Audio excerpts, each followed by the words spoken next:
the main event, man of the hour, Nate Gardner, is joining us tonight. For those who don't happen to know him, he is the Eastern Alpine examiner, as well as a member of the Eastern team, and will be going to the national team tryouts here in April.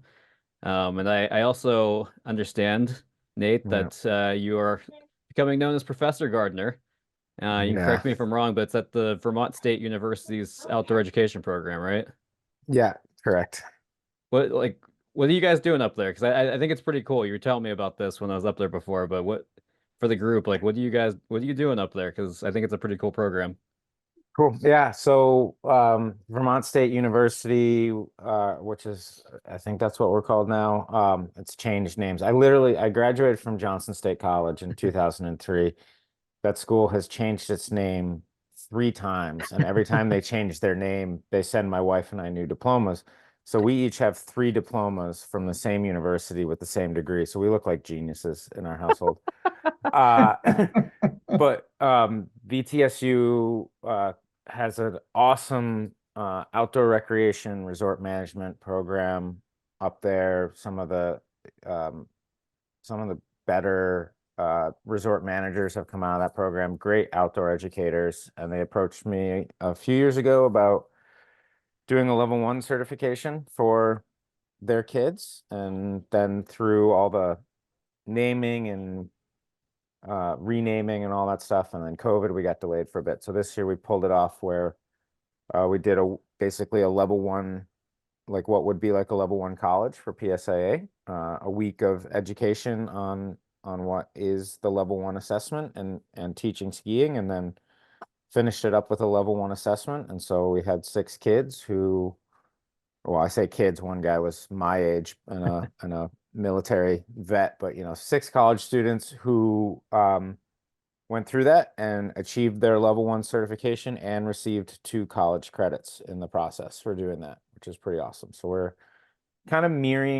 mirroring something that Penn State is doing with Hmm. their certification piece, but ours is more live and in person, whereas Penn State is virtual, and then people have to go out and seek their own level one or level two assessments. So hopefully we'll continue to grow that program. But yeah, it was pretty cool teaching a college class, doing all the things of having to write a syllabus and provide college grades and all of that stuff. But it was a good time. Nice. Yeah, you were telling me about that before, and I thought it was just a pretty cool program. I think some of the stuff that we're doing in the PSA kind of starting to be recognized at like an academic level. I think is a pretty cool movement that we're working towards. So, but with that, my friend Nate, the floor is yours. I know you had a topic for us for tonight.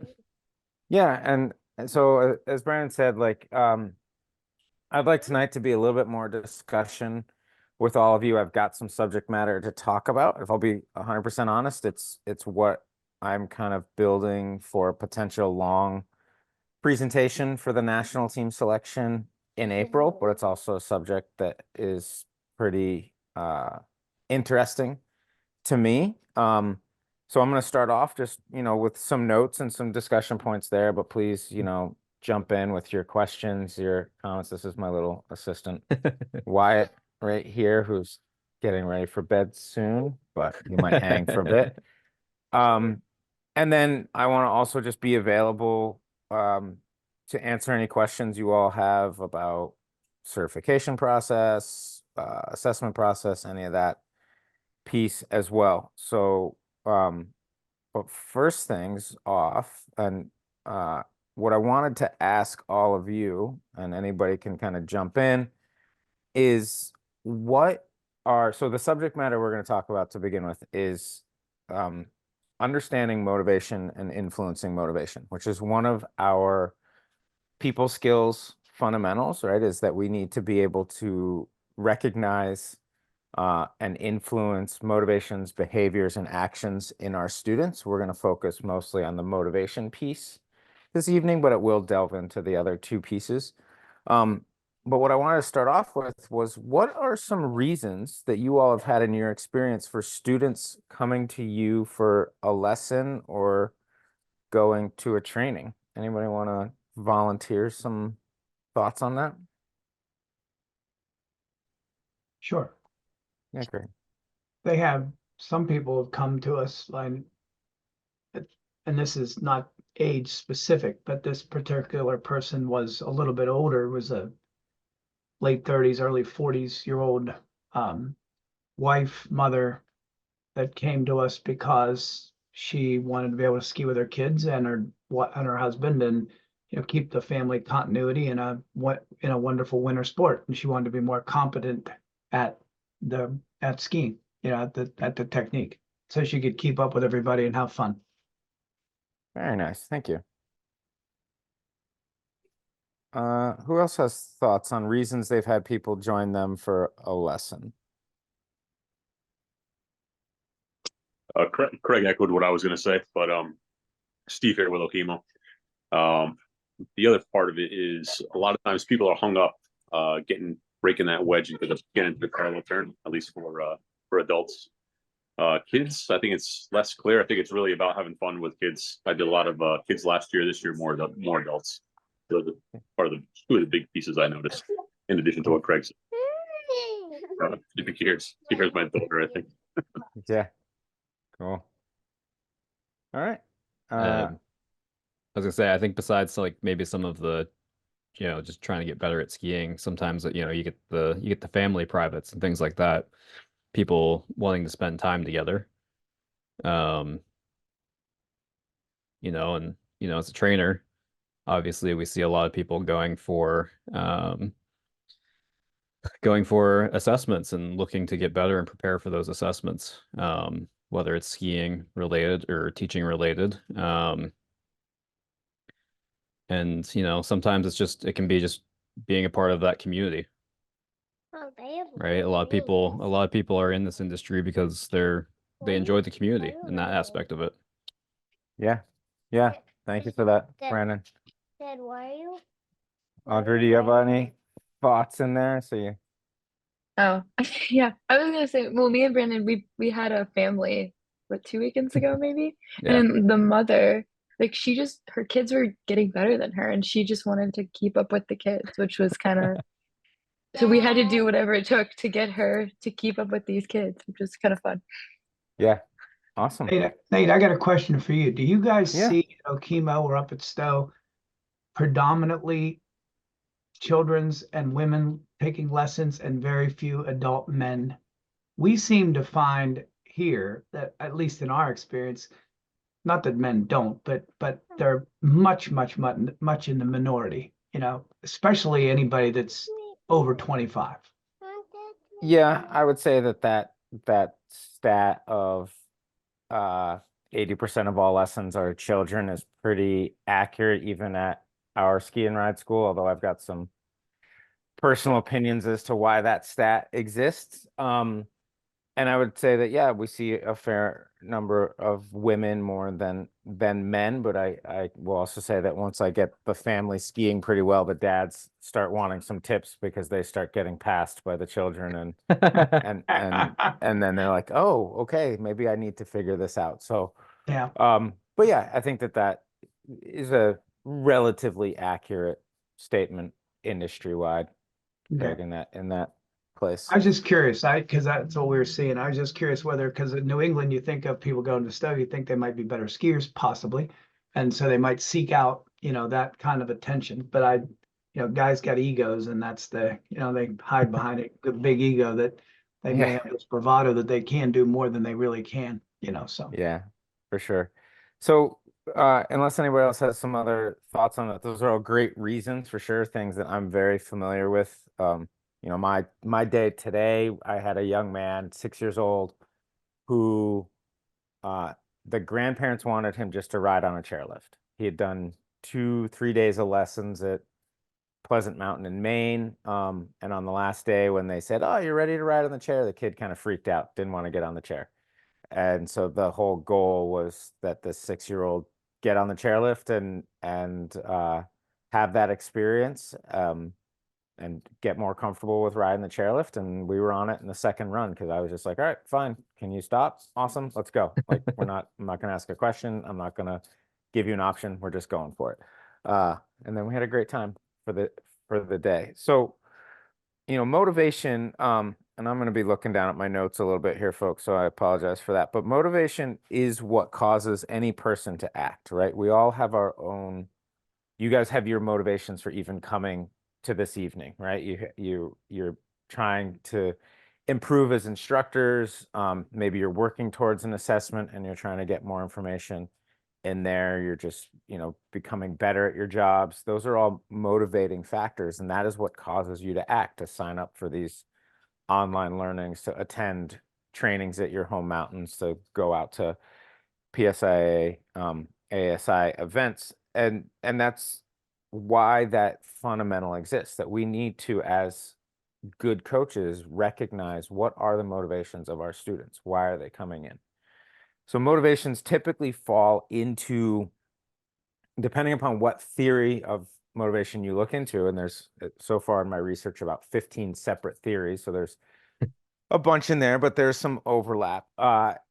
Motivation tends to fall into two groups. You have intrinsic motivation, which is anything that comes from within, those feelings of competency was mentioned, or wanting to be part with the family, having that joy of the whole family being together. Those tend to be internal feelings.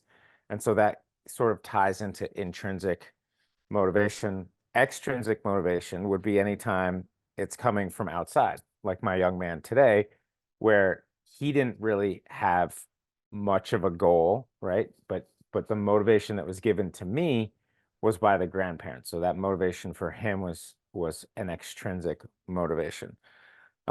In a lot of ways, if you've heard about or read about motivation, extrinsic motivation gets a little bit of a bad rap. A lot of people say, oh, well, the ultimate goal is to be internally motivated, to do it for the love of the sport, to pursue this because it is pure joy and nothing else. But the reality is that we want to have both sides of it. We want to have some internal motivation that and drive towards that, but sometimes external motivation also gives us more drive and more push through. And I'll give a little story about that. A bunch of years ago, I was kind of rethinking how I participated in cycling and wanting to ride more with my children. And so starting to do a little bit more of cross-country mountain biking and cross-country racing. And I was internally motivated. My goals were to spend more time with my kids and my family who weren't doing big gravity rides yet. So I was kind of changing how I looked at the sport.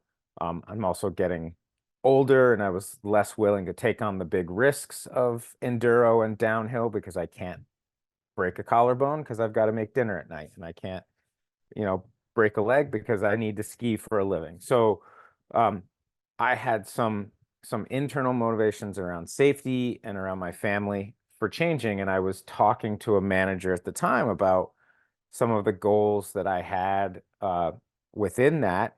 And the guy looked at me and he goes, man, you don't really strike me as a cyclist. Now, if you don't know me personally, I'm about 6'1", 6'2", and a little over 200 pounds, and kind of a muscular guy. So yeah, I don't look like the typical skinny, svelte cyclist. That comment right there really drove me insane for several months, right? And it provided a lot of external motivation where I was like, I'm gonna kind of show that, like, you don't have to be this image of something to be considered a cyclist. And I took on some longer events and trained for some 50-mile and 100K, which is 66 miles, 75-mile mountain bike races. So I had that internal drive. I love cycling. I love just being on a bike and pedaling a bike and being out, whether it's in the woods or on the road. Like I love that aspect. But this little bit of external motivation kind of drove me a little bit more. Was it enough to keep me going? No. Like once I kind of got over that hump and that little bit of insult, if I didn't have the internal side, that would have gone. But that little bit of external motivation really provided a little bit more. So it's important when we're talking to our guests and getting to understand what their goals are, to find out what their motivations are, and for us to kind of categorize that is, do we feel that's an external motivation or an internal motivation? So let's take, for instance, the drop-off lesson, the family member who, or I like to say the potential spouse or potential new family member who isn't skiing, and they're joining a skiing family, and they get dropped off at the lesson so that they can learn to ski so they can ski with the family. Their motivation, right off the bat, is external. I'm doing this because my potential new family does this activity and I need to learn that. We can help that individual by recognizing, okay, they have an external motivation for sure.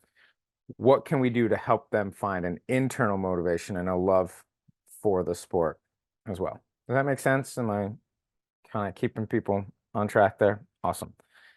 So within that, and looking at our teaching snow sports manual, there are 4 groups of people that we have identified within our teaching snow sports manual. One are goal-oriented people, and these people tend to be interested in the results. So think about those kids that you've ever skied with who are like, I have to ski the blue square, I have to ski the black diamond, or the parent that just gets obsessed with what terrain the child is skiing on, regardless of the ability that they're skiing on. It's a very goal-oriented motivation within that.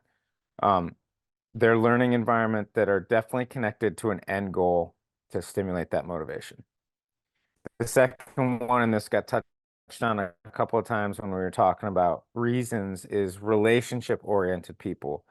These are people who engage with the learning as a social activity, whether that's, a family group that's coming to a family private to all learn together, or mom who's trying to not get left behind by the family, or even just this awesome group of dev team candidates that has been formed around and has expanded. I've watched expand in the last few months, and they've developed great relationships, and they get out there and they just ski together in part because of that relationship that they have, and they've got this little goal thing on their minds as well. And then we have learning oriented people, and these are people who are driven by the process of learning itself. And I would say that I kind of placed myself a little bit when I was looking at these, in that I've shifted. I was very goal oriented early on in my career, and as I have achieved many of the goals that I set out for myself, I've had to shift and make some changes. I still have goals within my career, obviously, but I'm more focused on the learning and the process of learning itself. That drives me. So like, I have guests all the time who are like, oh, I can't believe you're here on the carpet hanging out with us. You'd probably much rather be over there skiing that big mountain. And I look at it and I go, yeah, I love skiing that big mountain over there. It's really fun, but I actually really love teaching and I love hanging out with people. So I get a little bit of relationship orientation in that, and I get the learning orientation in that for myself. And then you have thrill-oriented people. And interestingly, like, these people aren't necessarily motivated by anything particular to learning or the learning process in the same way that goal, relationship, and learning-oriented people are. They're really out there for that little bit of adrenaline rush and that piece that they get from whatever activity they're doing. They're there for the thrill, they're there for the atmosphere, all of that. So those are 4 ways that we have identified possible motivations within our teaching snow sports manual. So good things, especially if you're getting ready for an assessment and working towards, to be aware of that. Have those discussions with people that you are potentially doing a teaching segment for, and find out, kind of where they fall in. Are they just there to have the really good time and hang out with a bunch of people? Cool. They're relationship oriented. Let's get them involved in the process. Are they there to just rip and go fast and ski big bumps? Okay, that's the thrill person. Let's make sure that we're giving that person something exciting to do and keeping them moving. Do they have a specific goal they're working towards? That's goal oriented. Are they just trying to learn how to teach an activity better? So a little bit more of that learning orientation. Those things hand in hand go intrinsic and extrinsic as well. So all good things to take in mind. Any questions or comments so far on those pieces right there?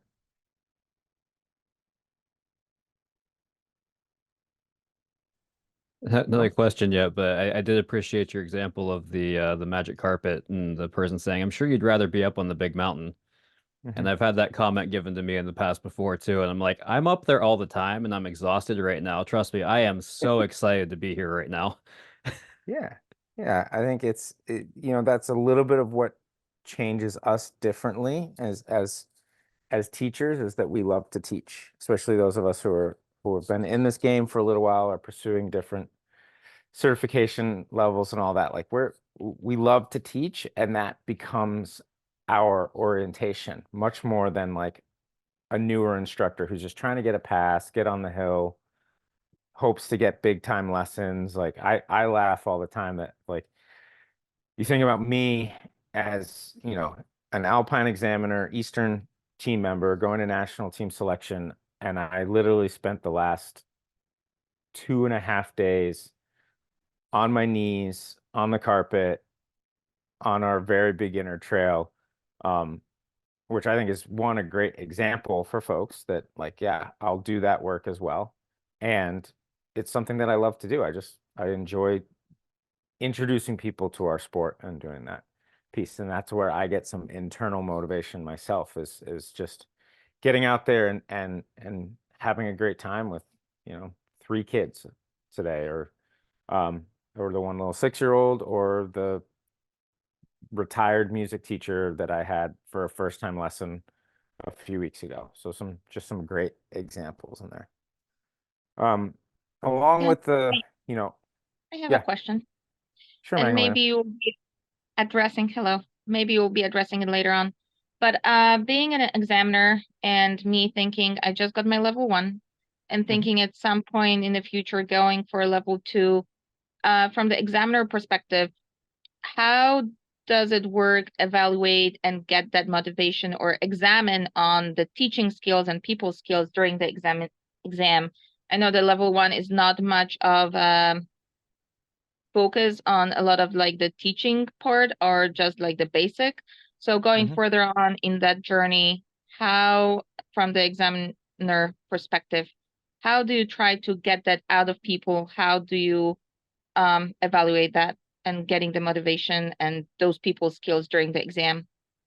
Yeah, that's a great question, and one that, I'll be 100% honest, we are still figuring out a little bit as to how best to evaluate in that world. I would say that you can help the process and help the evaluation by getting to know folks in your group and getting to understand their motivations and where they come from. Obviously anybody who's at an exam has that motivation of, I want that pin. Like, then that's a pretty obvious low hanging fruit. But why else do they enjoy the sport? Why else do they enjoy teaching? And if you can bring that into your teach in the same way that you would when you're working with a student, and you start to understand their motivations and you bring that into your teach, that helps the examiner to see that. I also will ask questions a lot of times. One of my favorite questions to ask after a teaching segment is, what information, what resources did you use to develop your plan? And that's another opportunity for folks to say, oh, I, was talking to Craig on the chairlift, and he was telling me about how much he loves getting out and skiing with this group of folks from Liberty and all that to develop towards the exam. And so I wanted to sort of highlight that piece and work on that relationship piece in there. So I think that we're working harder on how to assess people skills and come up with better processes for that. And it's a great place for you to be sort of proactive in that and give us the low hanging fruit with that.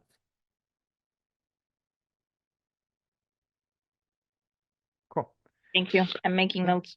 Yeah, no, please. And if anybody has questions, feel free to interrupt me and jump in there. I want this to be a little bit more discussion based and that's why I didn't have kind of a formal presentation. Another part of motivation that I've been looking into, and it is not in our teaching manual. So I started off with the stuff that's in our teaching snow sports manual, and that's, intrinsic and extrinsic motivation, and understanding the differences in those two. And there's still some flux in that. There's a paper that I've been reading. There was a paper written on amateur triathletes and their reasons for participating in triathlon, and the researchers came up with only 2 reasons that would classify as intrinsic motivation, and that was just getting out for a bike ride, getting out for a run, getting out for a swim is a intrinsic motivation, that love of that. And I forget what the second one was. And then all these other things that I think a lot of us would think of as internal motivations, like being healthier. I think a lot of people, if I told them that I love to ride my bike because I'm a healthier person, would see that as an internal motivation, but that being healthier, because it isn't directly driven to the sport, is an external motivation. Travel, right? How many of our guests are traveling to come ski and ride with us? Travel is an external motivation, that ability to go out. I know many of us get lessons where the folks says, yeah, I'm here because I'm going to Park City later in the winter and I want to be prepared for that big Western mountain. And so that travel in that aspect becomes an external motivation. Just gathering with others and that relationship piece is an external motivation. So that's an interesting paper that I'm still delving and going into, but it's that really what the blend is that we have both internal and external motivation, and we shouldn't demonize extrinsic external motivators. That person that often gets somebody into the game in the first place. So we want to keep that in there, and we want to help them find those internal motivations that keeps them moving. Another theory that I'm becoming more and more interested in, and will admit right away I'm not an expert on. In fact, the expert or a potential expert on this is Quinn, because he put me into it, is the self-determination theory. And that is that we have an autonomous motivation acting from a place of personal choice. We want motivation to come out of personal choice. So if you think about the kid who gets dropped off at ski school that doesn't want to be there, right?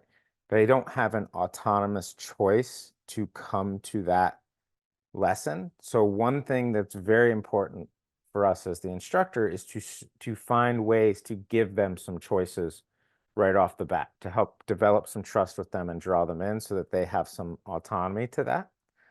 And then within self-determination theory, there are 3 psychological needs. And actually, some of these words came up in our descriptions of why people come to lessons. One is autonomy.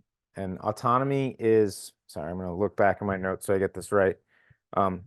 Feeling like you are in control of your own behaviors, right? So really important for young kids who tend to not have a lot of control in their lives, to give them some control. I think anybody who is a parent in this room knows the trick of giving a child 2 choices. And as long as the parent is comfortable with either choice, then the child gets to choose that and they feel some autonomy. So we had pancakes for dinner this evening because tonight was a little breakfast for dinner. I'm sure everybody's done that before in their lives and enjoy that. And this evening before, and here come the boys to say goodnight. Sorry. Before we decided on pancakes, we had that discussion. Do these guys want waffles for dinner or do they want pancakes for dinner? So I controlled the fact that I knew I was comfortable with either of those decisions, but they get the choice, so they get some autonomy in that. All right, go on, guys. I gotta go talk. Bye. Good night. Oh, I gotta ask the boys before they leave. How are the pancakes? Oh, you're on Boys, how are headphones. the pancakes? They love my pancakes because they're full of butter and sugar and vanilla, and more than my wife's pancakes that have protein powder and oats and things that are really good for you. I love those oatmeal protein powder pancakes, but boys will be boys. So, but right, so I gave them a choice. Do you want waffles? Do you want pancakes? I controlled the decision, but they have that feeling of autonomy within that. So then they asked for pancakes. Awesome. We're making pancakes for dinner, and then they're really excited to eat dinner versus a night where I'm like, hey, we're having barbecue chicken, asparagus, and potatoes, and at least two of those things they don't like. And strangely enough, with my children, it's not the asparagus. But when I force that choice on them, I get bigger pushback from them. So like if I gave a better tactic would be, hey, do you guys want Brussels sprouts or asparagus? Weirdly, two options my kids like, but giving them that choice would engage them more in the process. I have a Another- comment for that. Yes. Sometimes, maybe I should not speak too loud. My son is in the other room. But sometimes, in that case, I'm finding that my son doesn't want any of those. But if I'm giving him a choice, when he feels the autonomy, he'll choose something, even though in the Mhm. beginning I knew that he would not want any of those if I would just Mhm. give him one choice, right? But if I'm giving him this or that, he feels like an autonomy that he's choosing something. And for me, I'm kind of tricking him to actually thinking that he wants something when I knew he would not want any of those choices, just giving one. Yeah. Yeah. No, I totally agree with that. And I think the way we can tie that thought back into our skiing and our teaching is when we're doing terrain selection and choosing where we're going to go next, and we can hold the choices at hand, and I can look at you know, I don't, some of this is Stowe specific, but it's just on my brain. Like I can look at a student and I say, hey, do you want to go to Easy Street or Meadows? Here are your two options. They make that choice. We want to go to Meadows because that sounds cooler than Easy Street. Well, the two trails are next to each other. They're the same pitch. They're the same level. But by me, and so I control the decision versus saying, hey, what trail do you want to go to? And they look over and they go, I want to go to that one. And I know that that's not something that they're even capable of skiing yet. And so then I have to say, nope, we're not going to go there, right? So I control that choice, give them a couple of choices, then they go from there. I had a woman I skied with yesterday afternoon who we were doing the game of easy terrain, build some skills, go push ourselves on harder terrain, just go and ski that, go back to easy terrain. But I could tell things were kind of getting tiring, and I said, hey, you know, do you want to go back to that terrain or this terrain? I'll give you the two choices. She chose to stay on the easy terrain and just continue to develop skills. So she was learning focused, learning oriented. I knew that through getting to know her and ski with her. So I said, do you want to go challenge your learning on harder terrain or become an expert on this very easy trail? And we chose expert of the easy trail. Cool. The next part of that is competence, which I thought was great that word came up in our descriptions of reasons why people come. And so, so I get this definition correct. Where'd my notes go? Competence is believing you are able to learn the skills you need to seek mastery. And I think that's a pretty cool piece, right? How often have we had a student who says, oh, I don't even know if I can do this, right? I don't even know if I can ski. Especially with adult learners, they tend to be a little bit more vocal about that. So we want to help them have that feeling of competence. So we start out with easy things, right? We start out with one ski activities and moving around so that they develop an ownership of that. And we don't move on until we have that ownership and they have that confidence. Then we go to two ski activities, moving around in the flats on two skis, starting some straight slides, starting things like that. We develop that over time. They start to feel like, oh, I can actually do this. Like that. I love that moment when, even though I'm nowhere near a chairlift, because we have a little bit of a hill in that slides into an uphill, so I can just get people straight sliding, not needing to know how to stop. And I love that look on their face when they slide on 2 skis for the first time, and you see them go, "I'm a skier," right? Like, all of a sudden, that's the look on their face. "I'm a skier," and I think that's such an awesome, like, I wish I could just get a picture of that every single time, because it's such a beautiful moment. Because all of a sudden they're like, "Oh, I can do this. Yes, I have to learn more." But now they've got some motivation. They're developing that competence that they can actually do that. And we referenced that right in one of the comments on here was that people want to become more competent in the skiing. So we have to, that is a motivation of being more competent, feeling like they've got the skills to get down the hill. Oh, the mom of the kids I skied with this morning, I took some runs with her. She had probably the most beautiful steered basic parallel turn when she went to her left, and when she went to her right, it was one of the ugliest things I think I've ever seen on skis. And so I had to build, like, do you feel that when you go to your left? Do you feel how relaxed you are? You feel how that goes? That's awesome. Let's build that in. And then weirdly enough, a couple of times she got stuck and she made this emergency turn in the direction she was struggling with that was just like probably better than most pivot slips, considering it was happening on green terrain, and the way she just went 180 degrees with a skidded turn. And I was like, let's just try that. Let's go try make a bunch of emergency turns to the right. So I was building upon things that she already knew how to do and showing her that she had the ability, she had the competence to do this, and we just needed to continue on with that.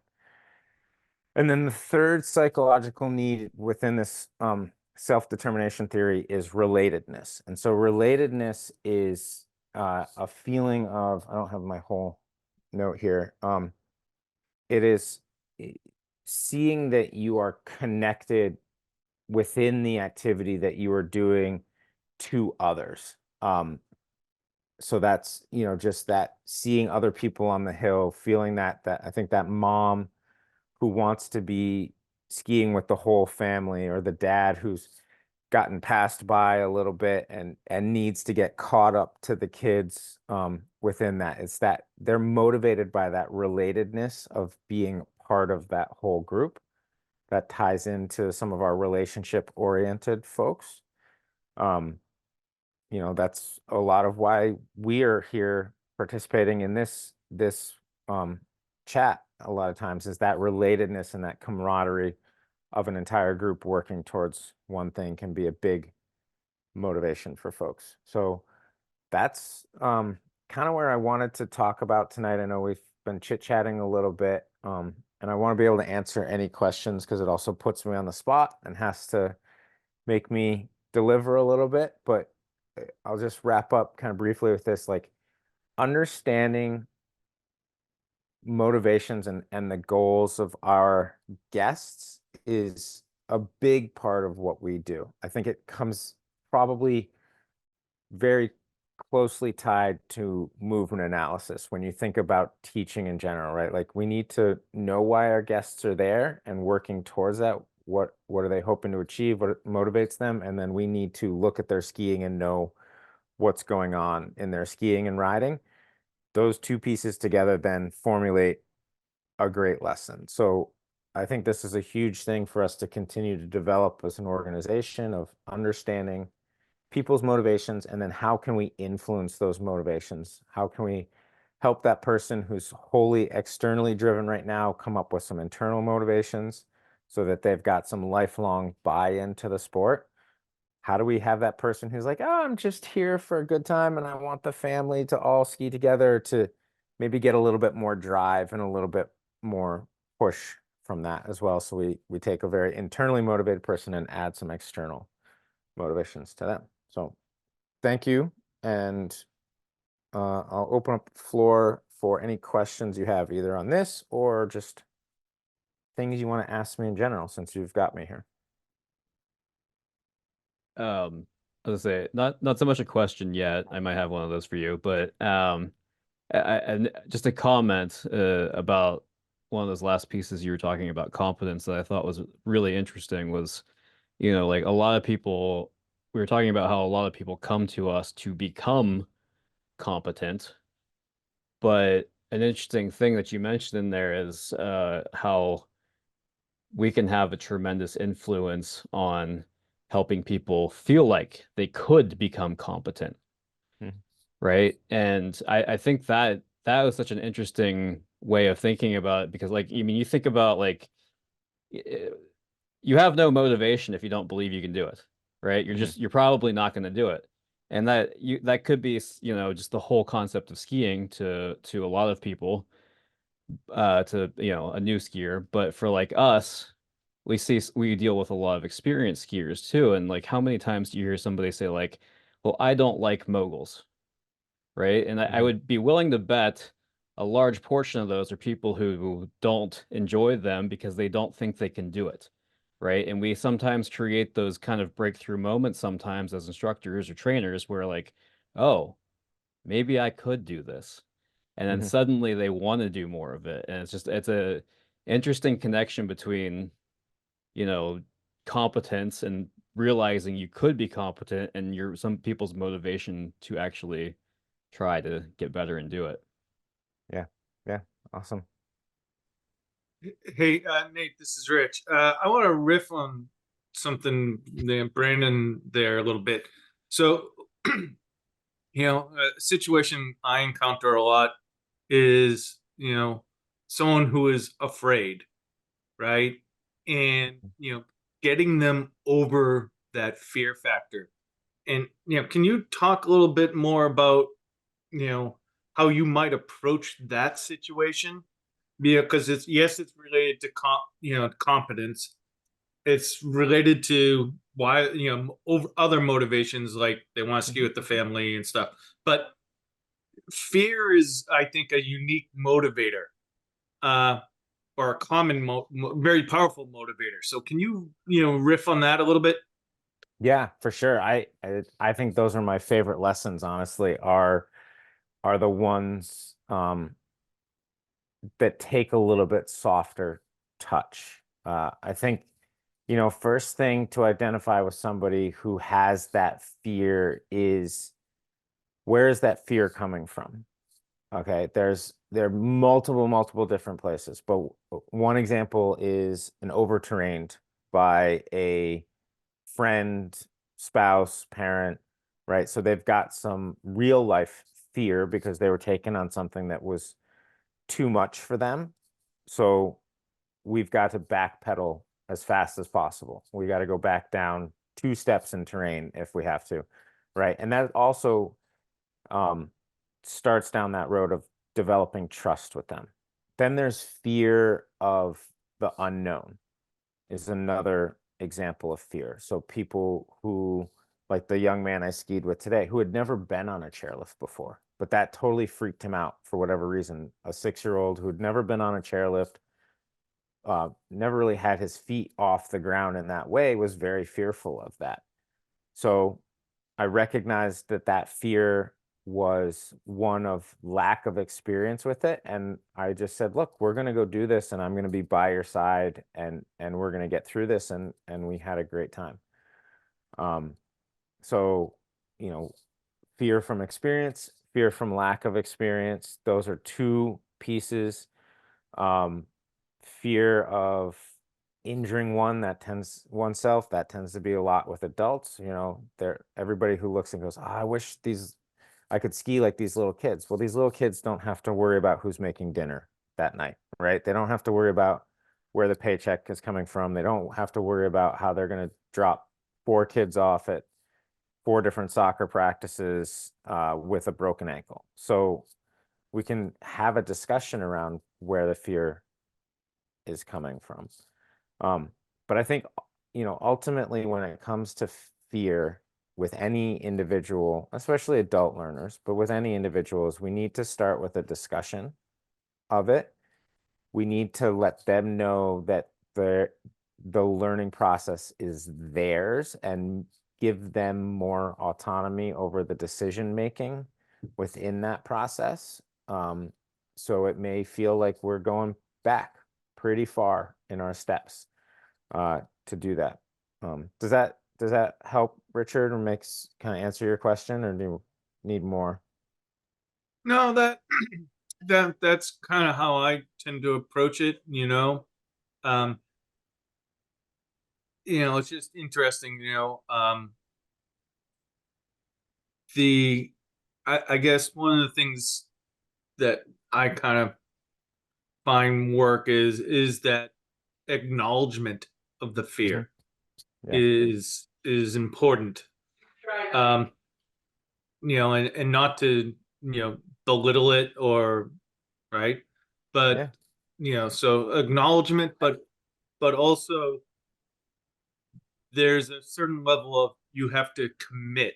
There is some agency you have to give them, right? Where they have to make a decision to commit to making that turn down the fall line and going fast for a second until they can control the speed, right?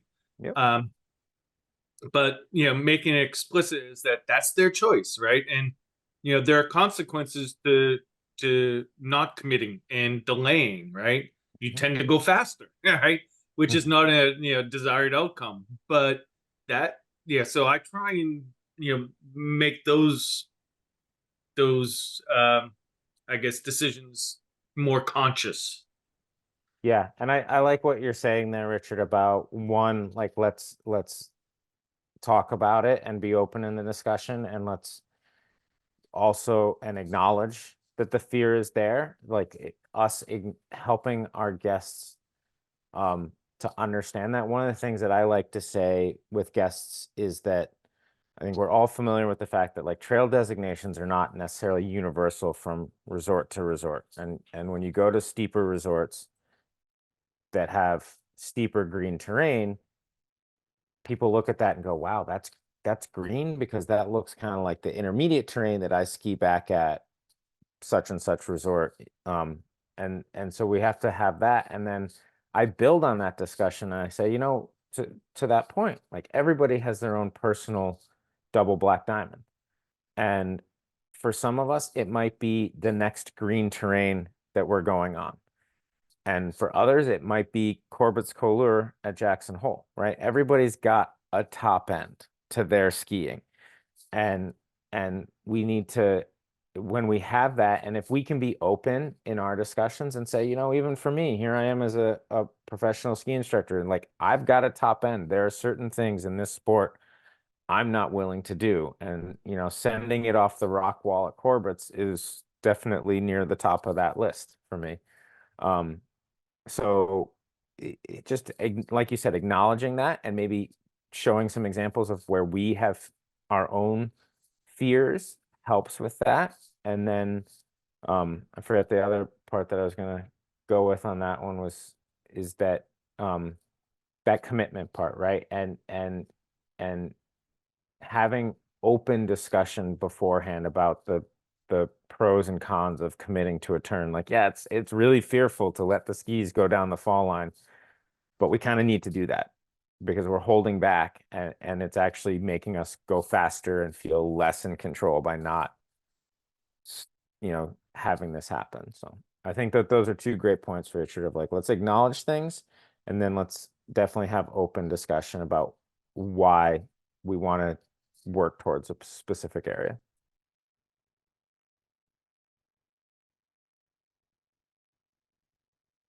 Hey, Nate, Yeah. I have a question. Yeah.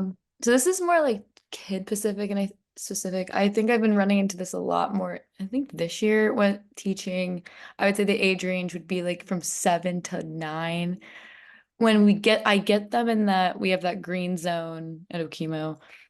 They're on green terrain. They're going from that pizza to the French fries, the classic wedge to parallel, and they're kind of stuck in that area.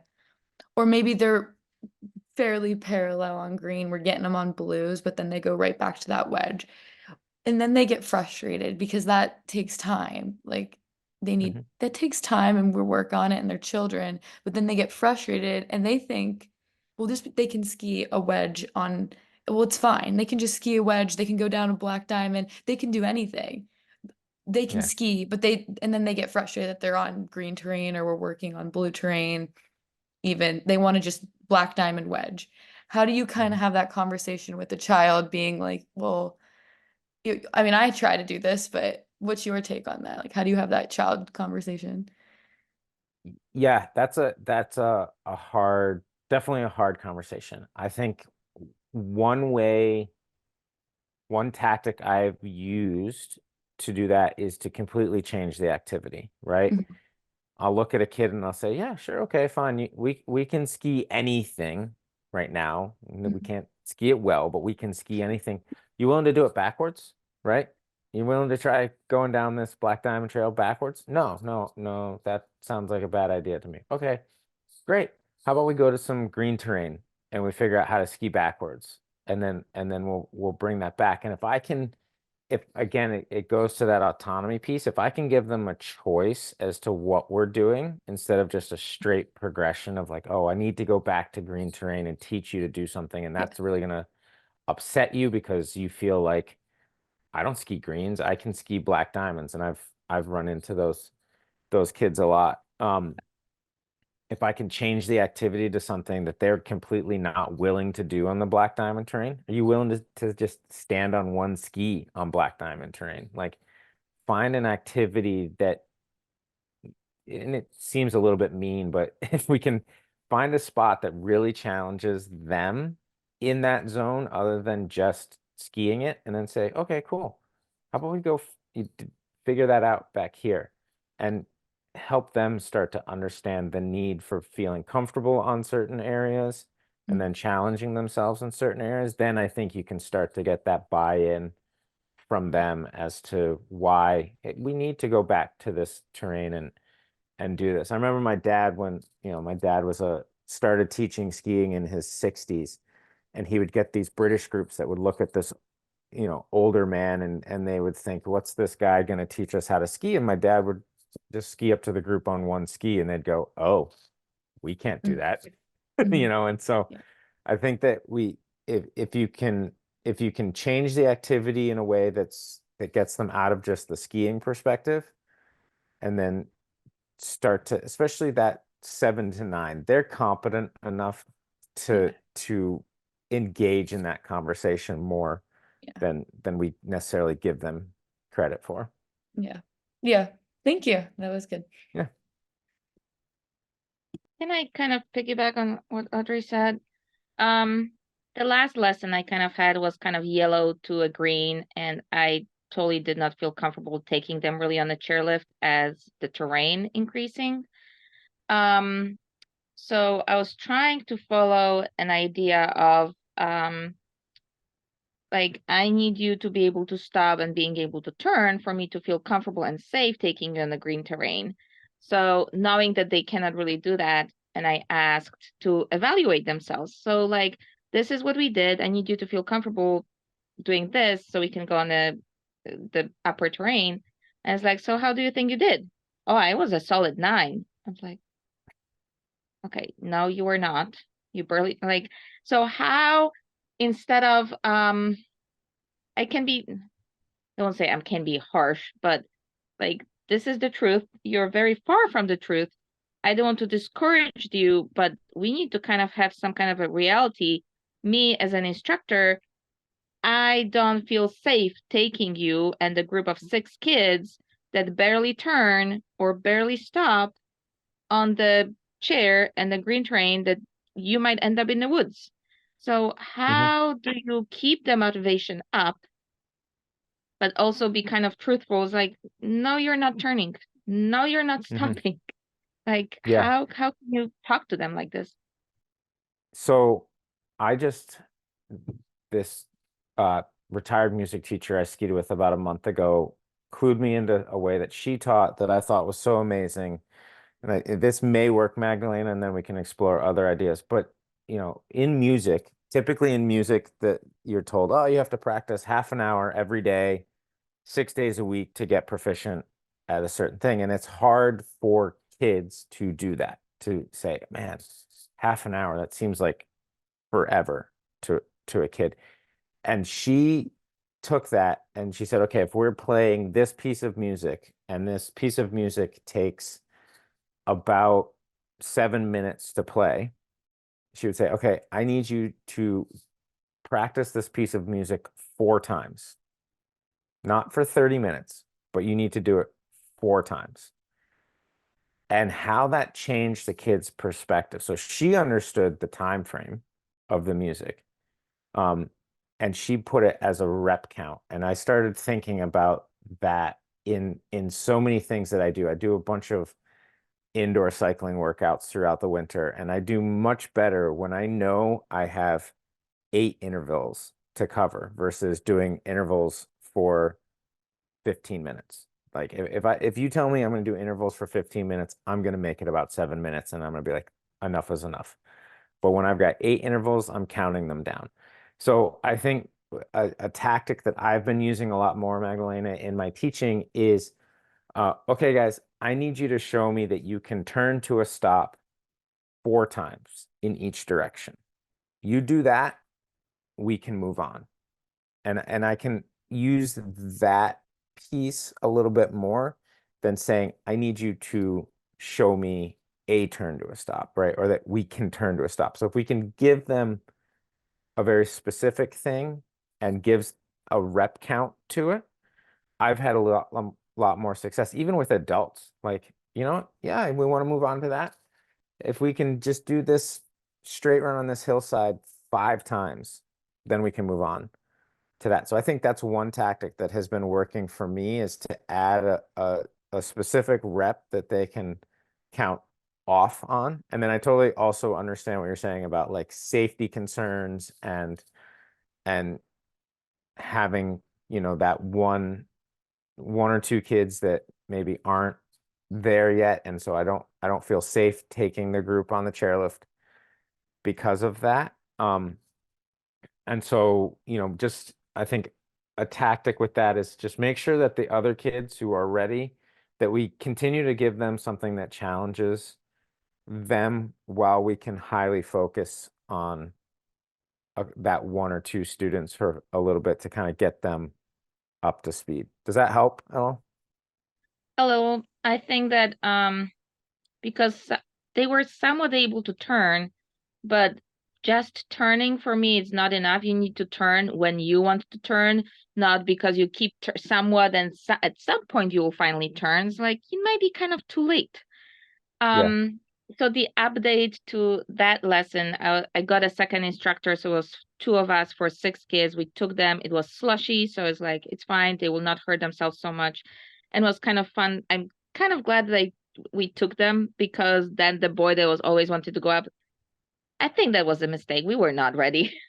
I was like, so I don't think I would be able to persuade him and show him that he was not ready unless we were on that train and he realized, oh shoot, I was not ready. So it was kind of an interesting to like, they were safe enough with the slushy thing with 2 instructors that were able to kind of keep an eye on all of them. So that was fine. And him realizing himself that's like, oh, I guess I was not ready. It's like, I kind of told you, but Yeah. No, I agree that has to happen. I think one of my statements this year has been that the better we get as instructors, the more risk we're able to take on. I would never want a newer instructor to do that, right? Because that's a big risk that they maybe can't get themselves out of. But you kind of took on the risk because I think you knew, okay, this is going to be the result, and I'm going to know how to get out of this. Grabbing the second coach helps give you some backup, all that thing. So yeah, sometimes you have to do that. You have to, especially young boys, they're in that challenging authority. Their ego is bigger than what it should be, and we kind of have to give them a place to fail and feel failure a little bit. So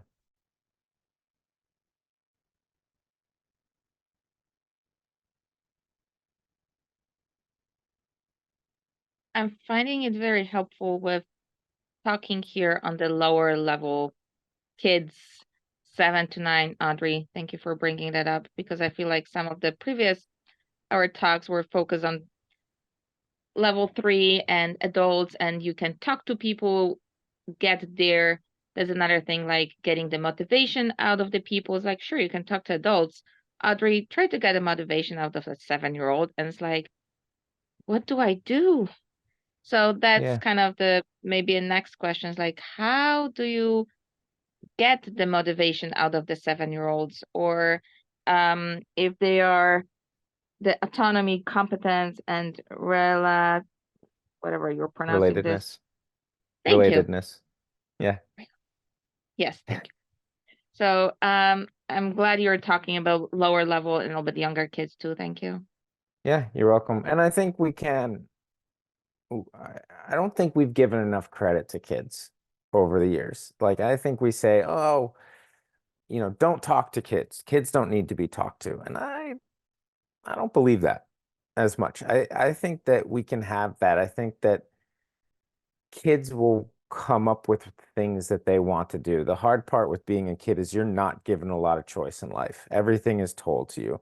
And especially a kid that's on a $20,000 family vacation is getting zero choice because that's what the family is doing at all costs. So, you know, we need to engage with those kids and show them that we're giving them some choice. We got to control the choices, not let it get out of control. But I really think that we should be talking to kids and engaging kids more, that they are maturing at a much faster rate than I think I did as a child. The exposure that kids have these days is pretty incredible. Just what this 5-year-old that I've been skiing with the last few days, like things that have come out of his mouth, I've been blown away on sort of how profound, and it may be just something that he heard said and he's repeating it, but I think we can engage in conversation a lot more and find out why, what we can do to help those kids become engaged in the sport, right? Because they only are receiving external. You're going to do this. You're going to go to ski school. That we're not going to see you for the whole 3-day vacation except for dinner time, and you're going to be passed out, hopefully, right? So the more we can engage with those children and chat with them, and especially that group, that 7 to 9 to 10-year-old group is from a cognitive development place, like they're starting to develop some of their own thoughts and their own pieces, and if we acknowledge that they are thinking human beings, they start to trust us more. But if we talk down to them the same way that their parents are talking down to them, and I can acknowledge, like, I talk down to my own children. I tell my children what to do, and I need them to do that. So if I cannot do that with the kids that I'm skiing with, and then I get better buy-in from them. I think I tend to get some kind of clues sometimes from the parents, which you just said to ask questions. And I had a good example of the parent said that the kid is really scared of the chairlift. It's like, okay, so I've been asking the questions why the kid is scared of the chairlift. I had a kid that was scared because of the heights. I had to hold her hand because she was all shaking being on the chairlift. But that kid is like, so I keep asking the questions, like, it was not the chairlift. It was the terrain that was higher level because you're on the chairlift from the carpet, because the parents took them on the higher level terrain that they were not ready to ski on. So the parents said that they're scared of the chairlift. I was like, no, they're not. They're perfectly fine on the chairlift. I was asking, is it because you're getting on, getting off? Is it too high? I was like, oh, the terrain is too steep. It's like, that's a different fear. So, and that was probably like a 7-year-old. So what you're saying, asking those questions and treating those kids as they can give you some input. I'm mostly finding a lot with the fear, and we discussed that a little bit more before too, that it's a lot of that is about building the trust. And I think I've been pretty successful if the little steps before going further because they're scared of going on a big terrain, whatever. And it's like building the little things of trust throughout the lesson so they feel comfortable.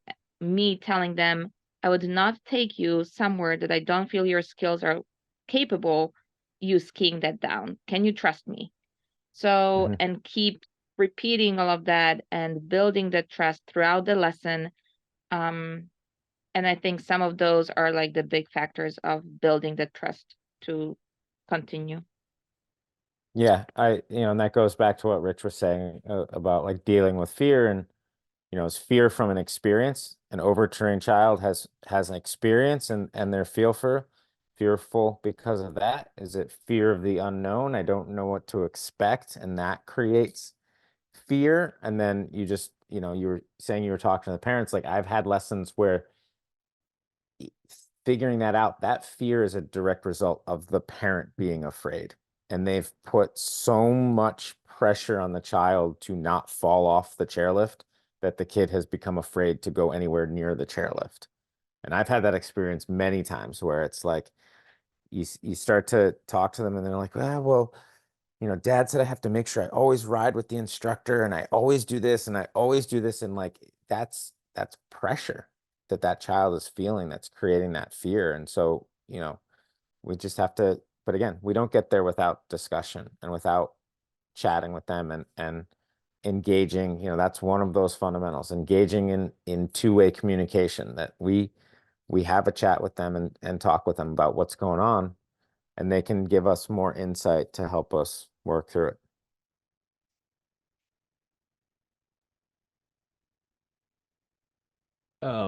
Let's say I got a question for you, Nate, and this is again going back to, I'll kind of end with a little bit of an example here of one of my own students, but you started tonight's talk with a discussion on helping people connect external motivations to internal motivations.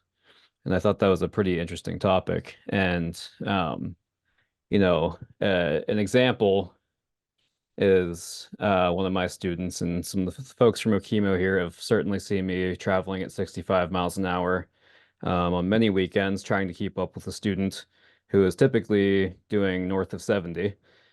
Like literally clocked in at 75 a couple weekends ago.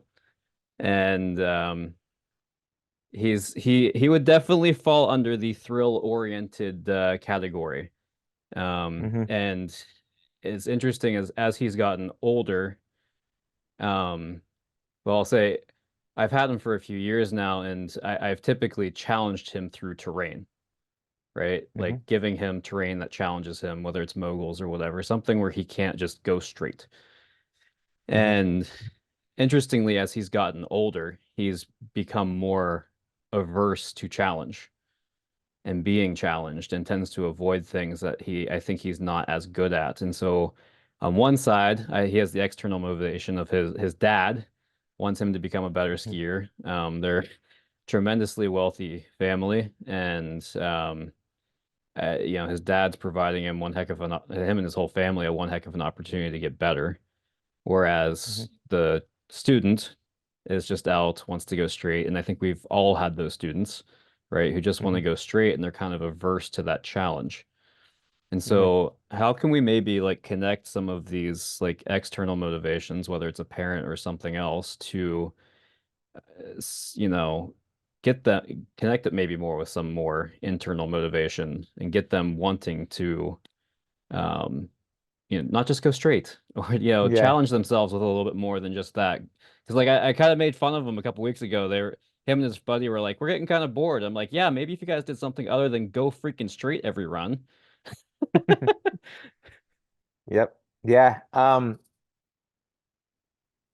know. I have a bunch of thoughts on that.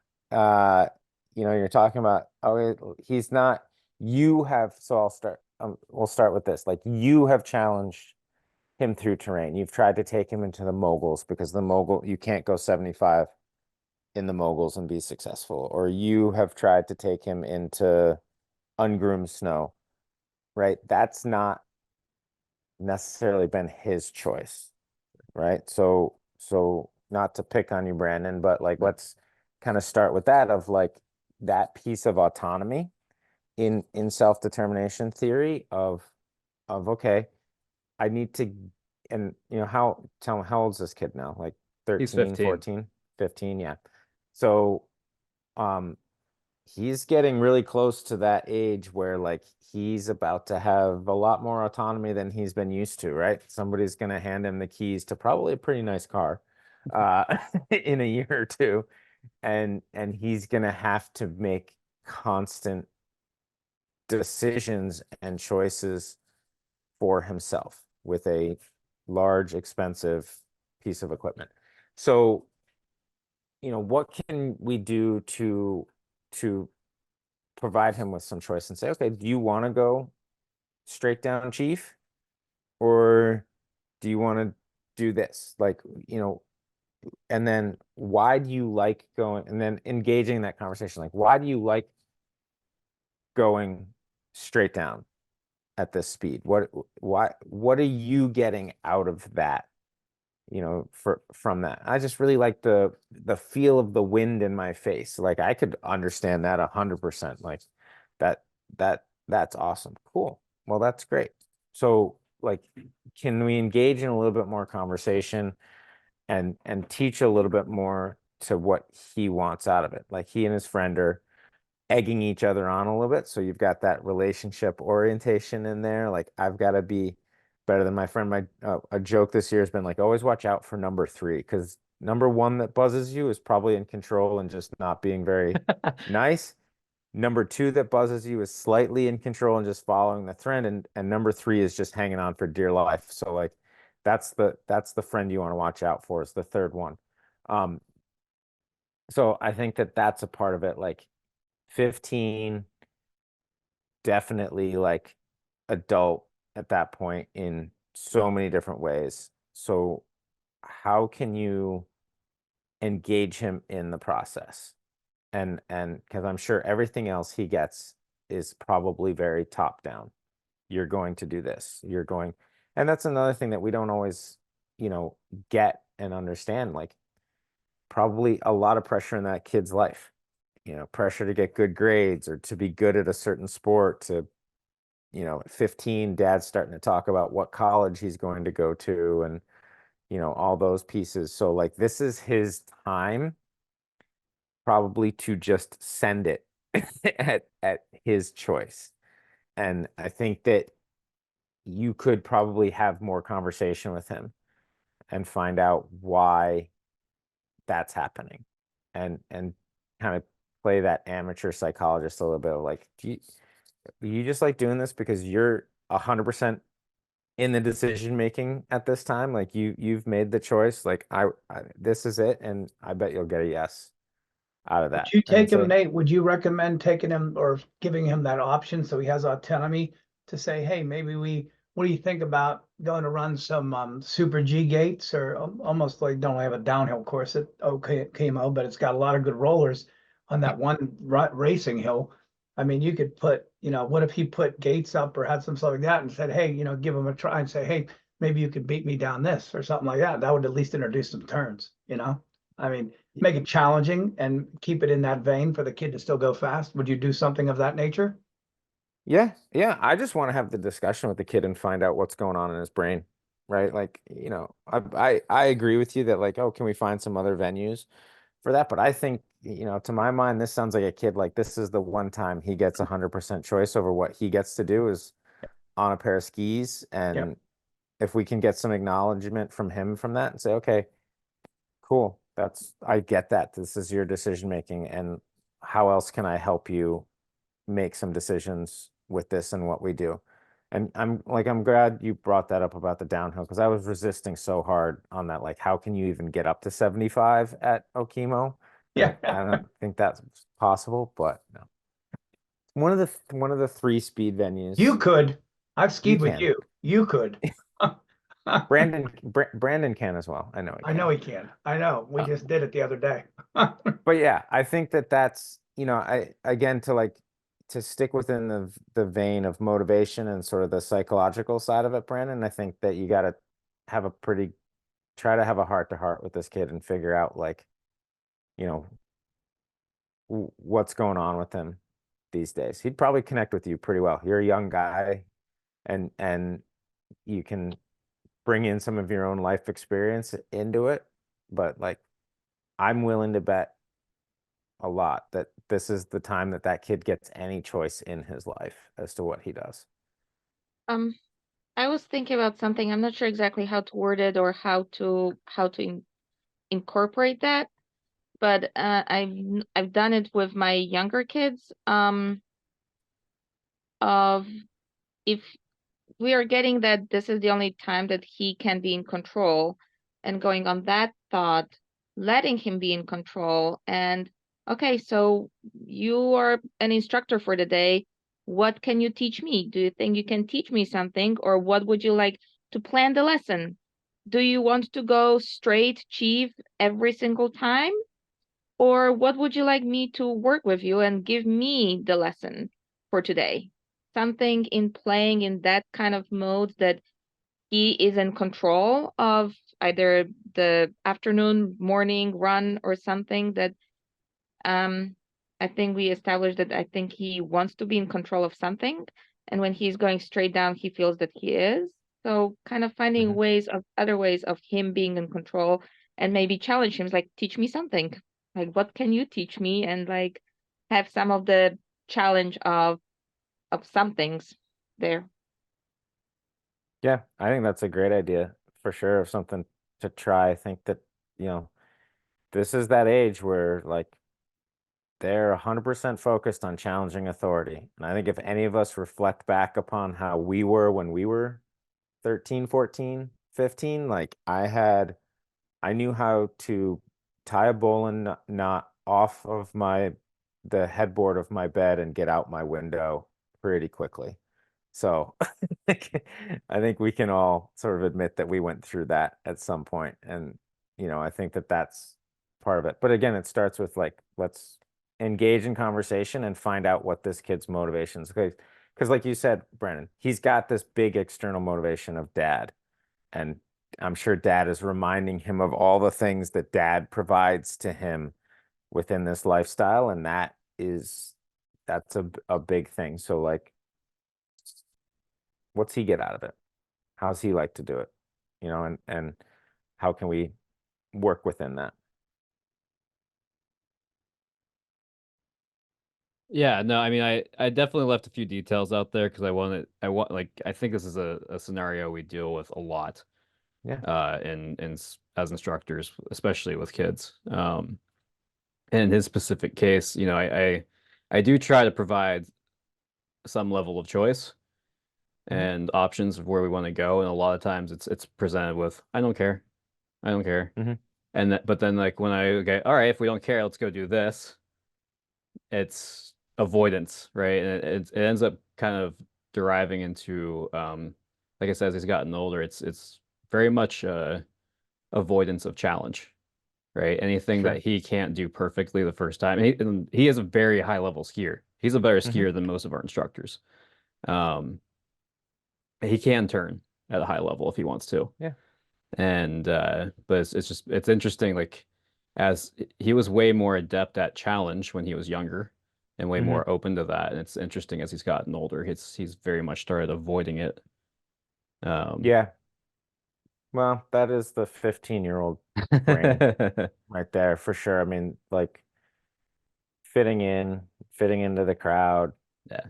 doing all that, like avoiding challenge, you know, any challenge, anything he can't do is a direct attack on his own ego, and that's another reason to avoid things. So, you know, that is a tough age. I'm not looking forward to having to deal with that in a few years myself. So